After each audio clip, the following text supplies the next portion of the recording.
Hi guys, welcome back with me again in this channel.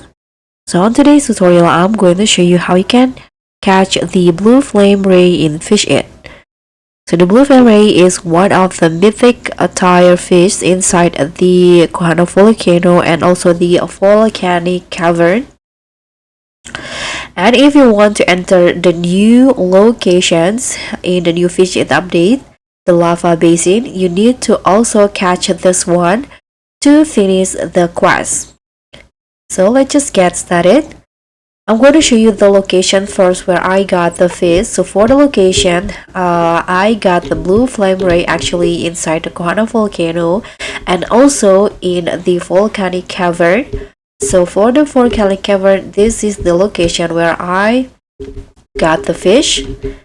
And I'm using element rod with singularity bait as the gear combo.